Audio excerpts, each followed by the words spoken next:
How to be your own authority, which is necessary for ascension. By the end of this video, you will have a better understanding of how to be your own authority, which is necessary for ascension in today's shifts and changes.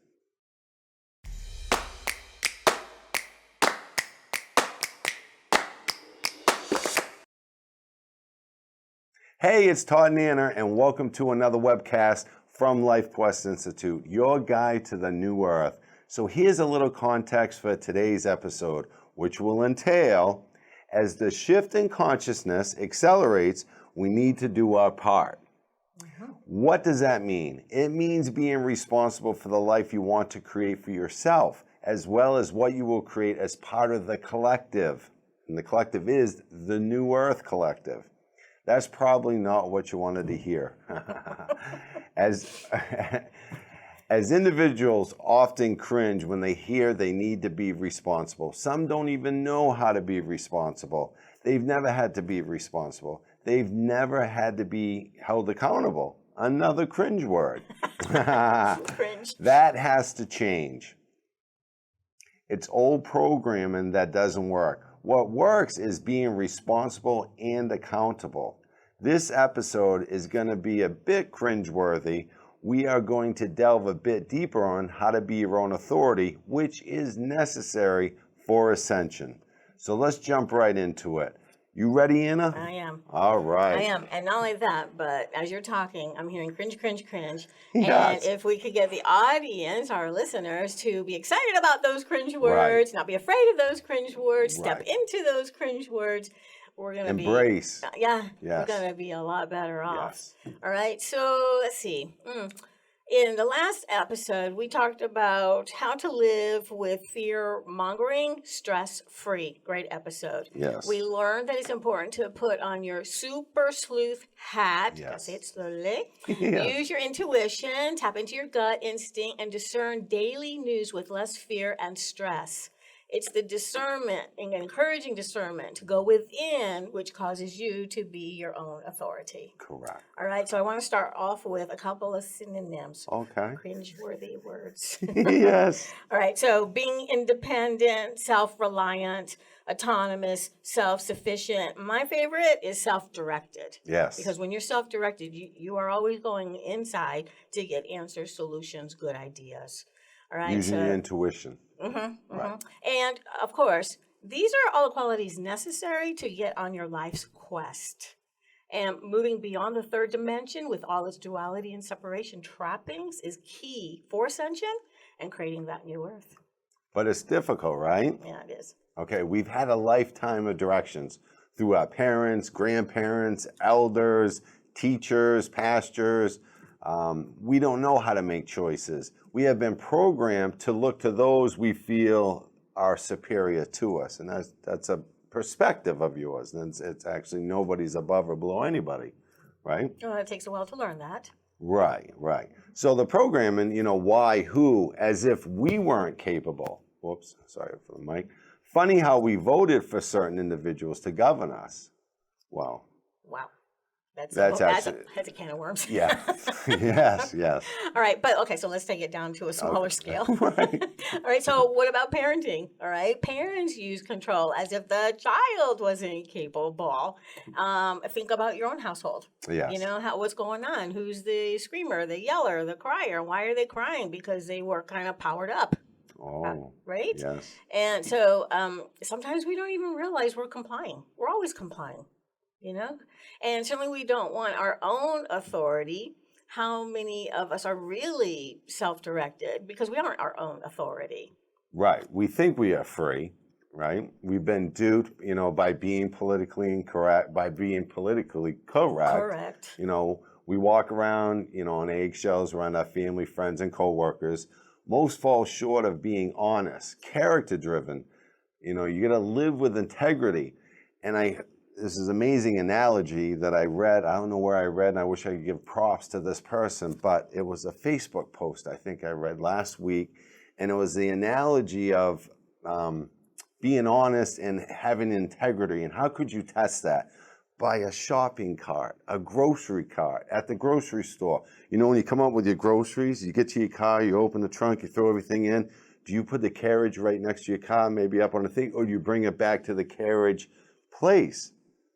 It was genius, a great analogy, because there's no law against not bringing your carriage back. It's all on you. Are you going to bring it back? So I just want to, you know, are you the one that leaves the carriage?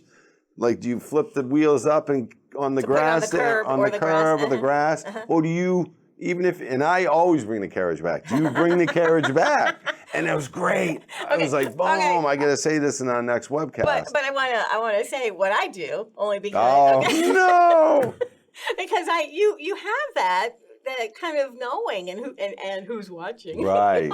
So what I do, it doesn't matter how many bags I have, I will roll the cart right to that place before going outside and grab three six bags. I mean, I'm like struggling to get to the car because it's so dang heavy. Yeah. Now, if it's a big shop, then I don't do that, and then I'll bring it back. But sometimes there is this one little place in between where two handicaps, so there's two poles. Yes. Right. I put it right there. It's really not. It's not where it really belongs. But anyway.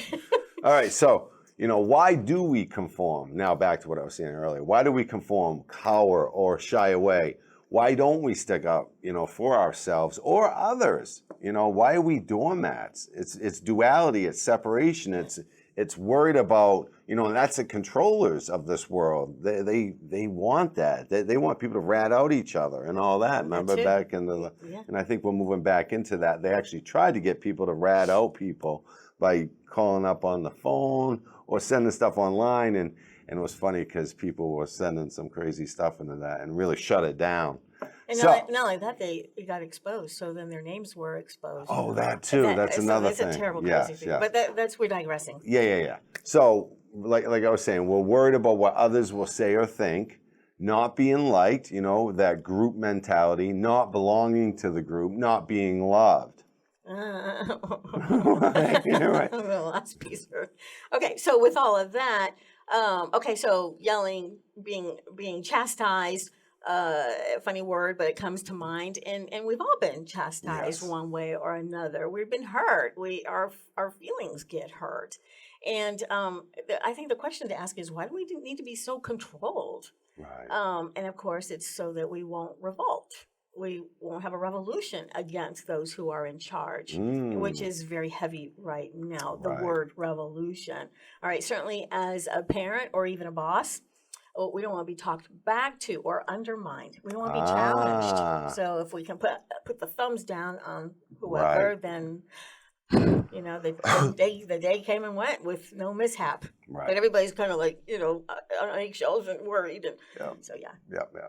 But we're moving into a new era. So what is the answer? What needs to happen to create the new earth without falling back into the old third dimension ways? We need to heal our wounds, our hurts, you know, maybe how we were brought up, what have you, anger, you know, how we feel, used or useless, or we feel left out maybe as a teenager. There's a lot of that. Right. So, I mean, you got to get through that. We need to thoroughly understand ourselves and what triggers us. And maybe it is something that happened decades ago. You need to go back to that in your mind and heal that. And then it releases that energy back to you, because in reality, all your thoughts, right? I think the average human being has 60,000 thoughts a day.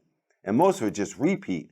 Think of a hamster on a wheel, just thinking of crazy old thoughts, and that's what you're doing. You need to break that, right, and create more space in your mind, which will help heal a lot of that. Mm-hmm. Yeah. And I know too, you know, we don't have to go back so specifically to, oh, that happened when I was 10. Right. Oh no, that happened when I was 7 too. Or I remember the time when I was 4. It's just that if it repeats because it's not healed. So if it's not healed, you know, we don't need to just chastise ourselves and go back and pick up all of those pieces, you know, unless it's something very traumatic. Yeah, exactly. That's kind of what I was talking about. Yeah. But other than that, you want to pivot forward and forget about the past and move forward. But if there is something extremely traumatic, you need to go back to that specific moment and meditate on that. And then, you know, a lot on your spiritual side will help you heal that and give that energy back to you. Because remember, you're only allotted, we all are allotted so much energy per day. How do you want to spend your energy?